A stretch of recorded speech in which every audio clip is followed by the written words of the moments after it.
Hello students.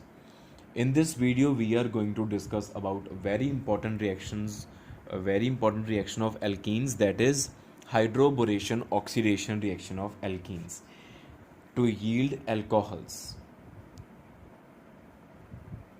कहने का मतलब कि इसका जो प्रोडक्ट होगा इस रिएक्शन का वो अल्कोहल मॉलिक्यूल होएगा।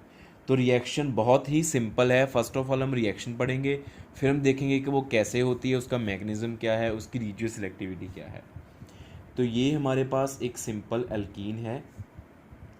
इसकी हाइड्रोबोरेशन ऑक्सीडेशन जब हम करवाएंगे, ये दो स्टेप्स की रिएक्शन है। First step hydroboration, second step is oxidation. Hydroboration is done by using diborane, dimer of boron hydride, which is dissolved in tetrahydrofuran THF.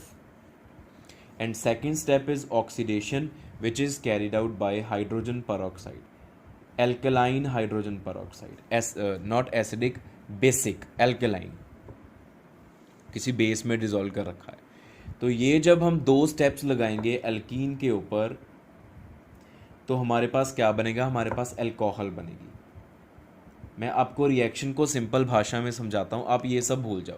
हाँ, याद रखोगे कि हाइड्रोबोरेशन ऑक्सीडेशन के ये अटैकिंग रिएजेंट्स होते हैं, लेकिन hydroboration oxidation reaction is actually addition of water in alkene. तो अगर आप वाटर को ऐड करते हो, वाटर का एक पार्ट हाइड्रोजन एक पार्ट OH, तो पाई बॉन्ड को आप ब्रेक कर दोगे, एक कार्बन को आप हाइड्रोजन दे दोगे और दूसरे कार्बन को आप हाइड्रोक्साइड दे दोगे, तो अल्कोहल बन जाएगा। This is the simple reaction.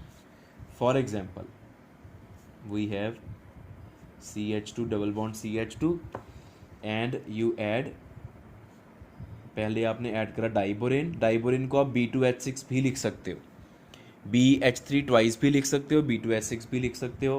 टेट्राहाइड्रोफुरान में डिजोल्व कर रखा है। सेकेंड इसका क्या है हमारे पास, hydrogen peroxide H2O2 dissolved in some base, and the product will be CH3 CH2OH. Ethanol will be the product.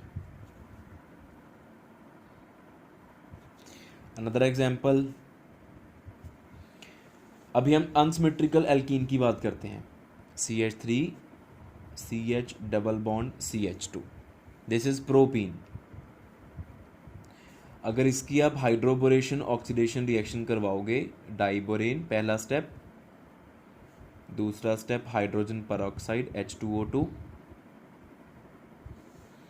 तो अभी इसमें दो प्रोडक्ट्स पॉसिबल हैं। रेडियो सिलेक्टिविटी की बात करें, या तो OH इसके पास आएगा या OH इसके पास आएगा, OH नेगेटिव अगर हम बात करें, क्योंकि it is actually addition of water.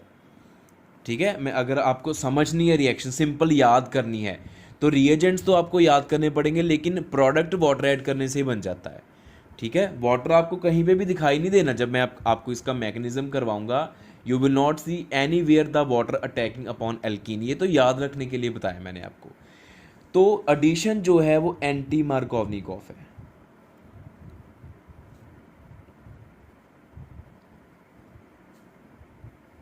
This is actually anti Markovnikov addition. Anti Markovnikov addition क्या होती है, negative part goes to that carbon atom which possesses more number of hydrogen atoms. तो उसके हिसाब से वाटर की एंटी मार्कोवनिकॉफ एडिशन करवा दो, CH3 CH2 CH2OH, क्योंकि इस कार्बन के पास दो हाइड्रोजन थे, इसके पास एक था, तो OH नेगेटिव इसके पास चला गया वाटर का। ठीक है, अगर वाटर को हमने अटैकिंग रिएजेंट मान के ये रिएक्शन करनी है तो। ठीक है जी, तो ये एक्चुअली एंटी मार्कोवनिकॉफ एडिशन है। आप कोई भी एग्जांपल ले सकते हो, CH3 डबल बॉन्ड CH3, इसमें हम ये हाइड्रोबोरेशन ऑक्सीडेशन वाले रिएजेंट्स डाल रहे हैं। हाइड्रोजन पेरोक्साइड एल्कलाइन, CH3 इसके पास एक भी हाइड्रोजन नहीं है, इसके पास एक हाइड्रोजन है, ज़्यादा इसके पास है, तो इसके पास OH जाएगा, इसके पास हाइड्रोजन CH3 और यहाँ पर आके OH लग गया, ये अल्कोहल बने, ये अल्कोहल, ये अल्कोहल, ये अल्कोहल। तो reaction product is the alcohol and the attacking reagents are two different in two different steps. ये हमारे पास ओवरऑल हाइड्रोबोरेशन ऑक्सीडेशन रिएक्शन है.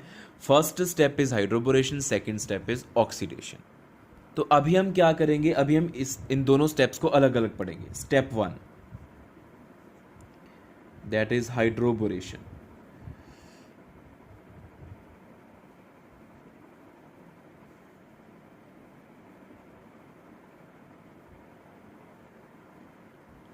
Hydroboration step means addition of BH3 twice और जिसको आप B2H6 जिसको आप डाइबोरेन बोलते हो, डाइमर ऑफ बोरोन हाइड्राइड, उसकी एडिशन है. टेट्राहाइड्रोफुरान में फुरान में उसको डिजोल्व कर रखा THF में. तो THF में जब आप B2H6 को डिजोल्व करते हो तो दो BH3 अलग अलग हो रखे होते हैं. ठीक है, THF के साथ कॉम्प्लेक्स बना के. तो BH3 ही अटैक करता है अल्टीमेटली एल्कीन के ऊपर. BH3 अकेला कभी भी एग्जिस्ट नहीं करता. BH3 always exists as dimer B2H6 की फॉर्म में, जिसको हम ऐसे भी लिख सकते हैं. तो आप अकेला BH3 नहीं लिख सकते हो. तो स्टेप 1 क्या है, हाइड्रोबोरेशन स्टेप क्या है हमारे पास. ये हमारे पास कोई भी एल्कीन है, मान लो say this is some alkene R2C double bond R2. आप सिंपल इथीन से भी इसको स्टेप 1 को एक्सप्लेन कर सकते हो. कोई भी एल्कीन ले लो, इसमें जब BH3 ट्वाइस ऐड होगा, असल में the operative part is only BH3, one molecule of BH3, not the dimer as a whole. BH3 twice तो हमने लिखना ही है, क्योंकि BH3 अकेला हम लिख नहीं सकते, वो एग्जिस्ट नहीं करता. होता क्या है हमारे पास, ये रिएक्शन ऐसे होगी, देखो कि जो BH3 ट्वाइस है, पहले एक BH3 अलग हो जाएगा, वैसे भी अलग अलग ही है वो. THF दो अलग अलग THF मॉलिक्यूल्स के साथ दो अलग अलग BH3 जुड़े हैं. तो एक BH3 बाहर आया, इसके ऊपर अटैक करा. कैसे, उसका एक हाइड्रोजन चला गया और हाइड्रोजन की जगह पे कार्बन ने बॉन्ड बना लिया. R2C single bond, C R2 BH2. तो इसके बाद बेटा क्या हुआ, ये देखो आप, BH3 का जो डाइमर था वो ब्रेक होके मोनोमर आ गया, और मोनोमर में एक हाइड्रोजन निकल गया, और जो हाइड्रोजन निकला हमारे पास वो अल्टीमेटली किसके पास जाएगा, वो इस कार्बन के पास आ जाएगा. Because this pi bond is broken, ये पाई बॉन्ड टूटा तो इसके पास हाइड्रोजन, और इसके साथ ये बोरोन लग गया आके. ठीक है, तो ये हमारे पास आ गया. इसके बाद क्या होगा, अभी बोरोन के पास दो हाइड्रोजन्स और हैं, तो another molecule of alkene can be attacked by this species. तो अब क्या होएगा, R2CH CR2 BH2 है ना, BH रह जाएगा, और B के साथ यहाँ पे लगा देते हैं, एक B के साथ H है, एक B के साथ अनदर मॉलिक्यूल ऑफ एल्कीन जो है वो लग जाएगा. Same to same reaction repeat होएगी. CR2 CHR2. एक और हाइड्रोजन बचा हुआ है, तो एक और एल्कीन का मॉलिक्यूल यहाँ पे अटैक करेगा, और हमारे पास बोरोन के साथ इस तरह से तीन अलग अलग एल्कीन के मॉलिक्यूल्स लग गए आके, जिनका पाई बॉन्ड ब्रेक हो चुका. CR2 CHR2 CR2 CHR2 CHR2 CR2, इस तरह से. ये हमारे पास फर्स्ट स्टेप का प्रोडक्ट है. तो आप देख सकते हो कि ये जो डाइबोरेन है उसमें BH3 के डाइमर को तोड़ के एक BH3 जो है उसके साथ तीन एल्कीन लगे. तो अगर हम कंप्लीट डाइबोरेन की बात करेंगे तो 6 एल्कीन मॉलिक्यूल्स यूज होंगे. ठीक है, अब हम बेटा बात करते हैं मैकेनिज्म की. Mechanism of step 1.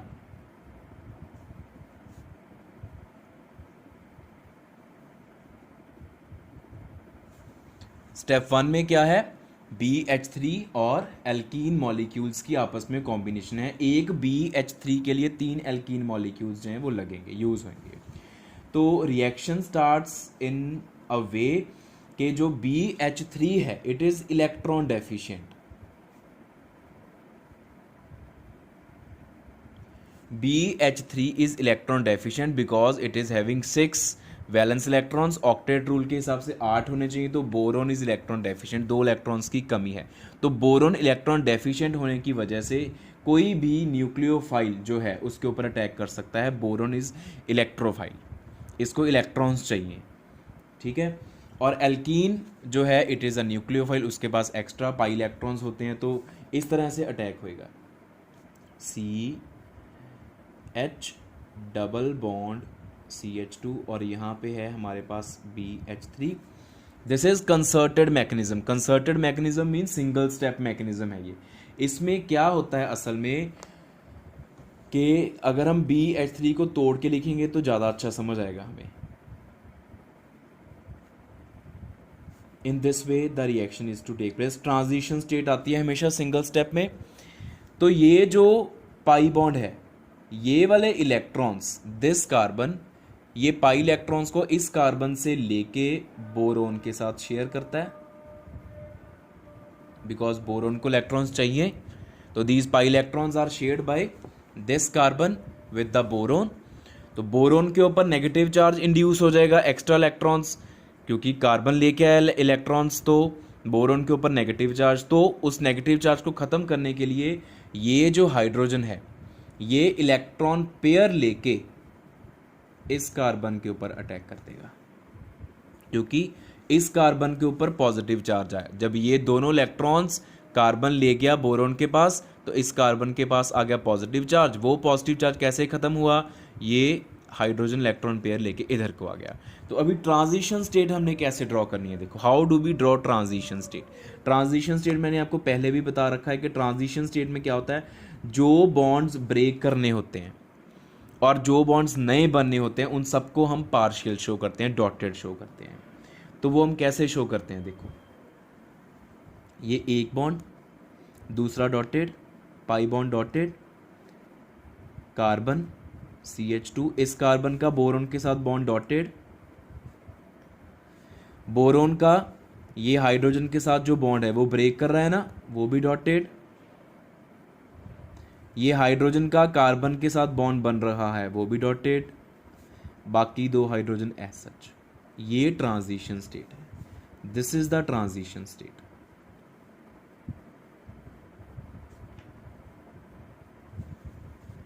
और इस ट्रांजिशन स्टेट में कार्बन के ऊपर पार्शियल पॉजिटिव चार्ज और बोरोन के ऊपर पार्शियल नेगेटिव चार्ज। क्यों, क्योंकि जब ये वाला बॉन्ड ब्रेक कर रहा है तो कार्बन के ऊपर पॉजिटिव चार्ज आ रहा है, बिकॉज दोनों इलेक्ट्रॉन्स बोरोन के पास जा रहे। तो बोरोन क्योंकि इलेक्ट्रॉन्स ले रहा है इसलिए उसके ऊपर नेगेटिव चार्ज आ रहा है, तो माइनस पार्शियल नेगेटिव चार्ज हमने शो करा यहाँ पे, ठीक है। ये होगी हमारी transition state. Ultimately it breaks down, means it is converted into the product. तो प्रोडक्ट में क्या करना है हमने,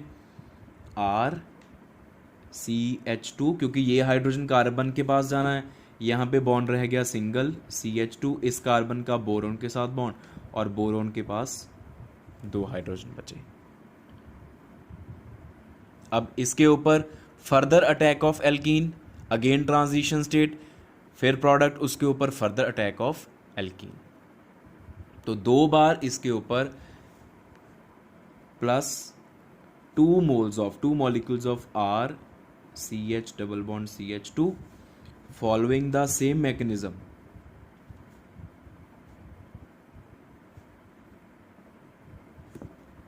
We will get tri-alkyl borane.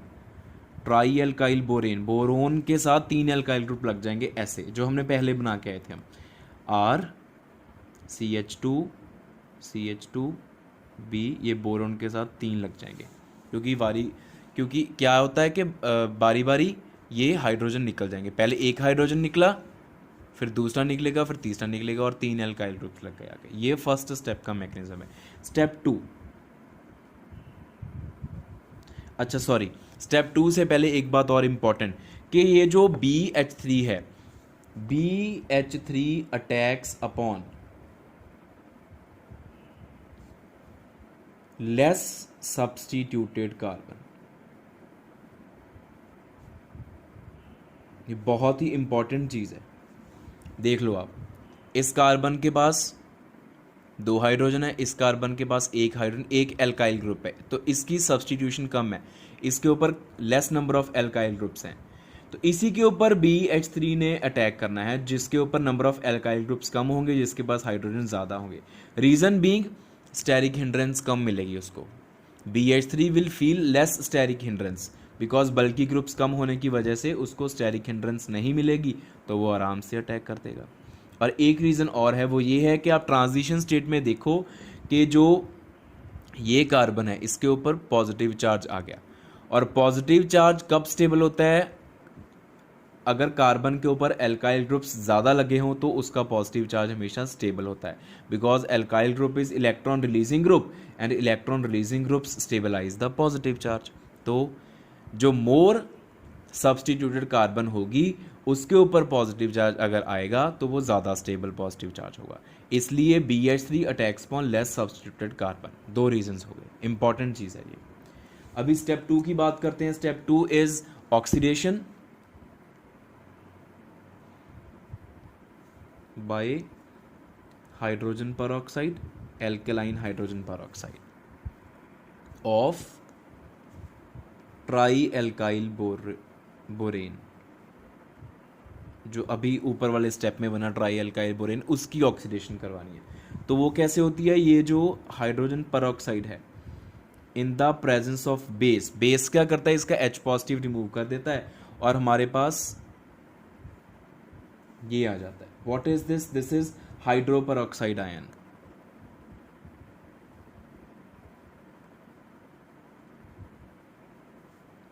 Base removes H positive from hydrogen peroxide, forming hydroperoxide ion. This hydroperoxide ion then next attacks upon the trialkyl borane. ये आप mechanism को ध्यान से समझियो। ये है हमारा ट्राईएल्काइल बोरेन, इसके ऊपर ये हाइड्रोजन पेरोक्साइड जो आयन है, हाइड्रोपेरोक्साइड आयन, ये negative charge, because boron is again electron deficient, तो उसको इलेक्ट्रॉन्स चाहिए। ये रहा इलेक्ट्रॉन का पेयर, बोरोन के ऊपर अटैक करेगा, तो boron will acquire negative charge because of this and this will be formed.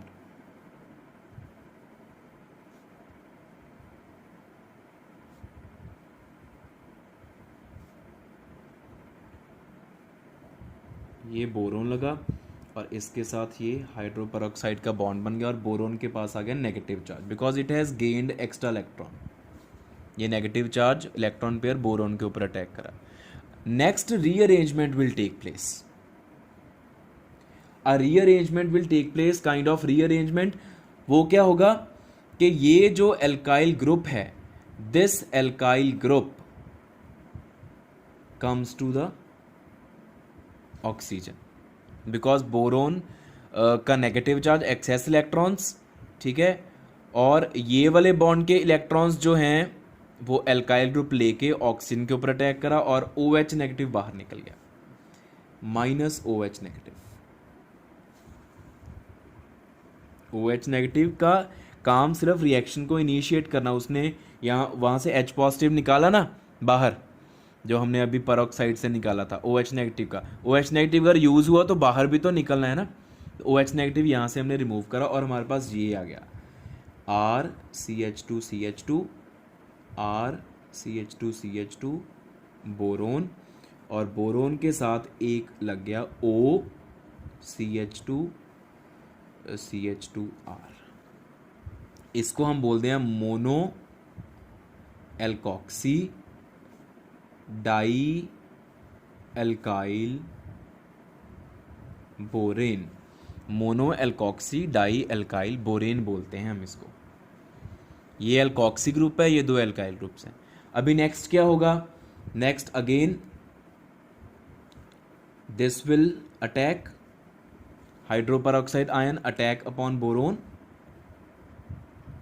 It attacks upon boron, ठीक है। फिर से वही चीज़ होगी जैसे हमने ये करा, 2 स्टेप्स में, अलग अलग स्टेप्स में करके बताया, अभी हम एक ही स्टेप में करके बता देंगे। वो कैसे कि हमारे पास ये बन जाएगा RCH2CH2O BR CH2 O CH2 R और माइनस OH नेगेटिव हो गया। And again one another peroxide attack upon boron, ये ऐड हुआ और OH नेगेटिव माइनस हो गया और हमारे पास ये चीज़ आई।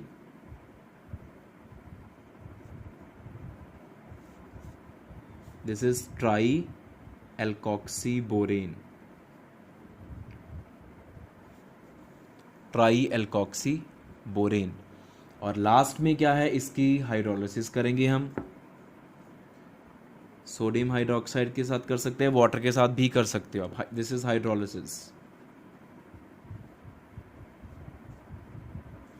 तो यू विल गेट RCH2CH2OH, इसके 3 मॉलिक्यूल्स और साथ में Na3BO3, ये बन जाएगा साइड प्रोडक्ट।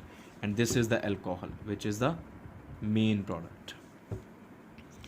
तो आप क्या देख रहे हो, आप ये देख सकते हो कि एक जो BH3 है उससे 3 एल्कीन यूज़ होते हैं और 3 एल्कोहल बनते हैं। और अगर B2H6 कंप्लीट की बात करोगे तो 6 एल्कीन यूज़ होंगे एक B2H6 के लिए और 6 एल्कोहल बनेंगे। तो ये हमारी हाइड्रोबोरेशन ऑक्सीडेशन रिएक्शन है, इन डिटेल उसका मैकेनिज्म।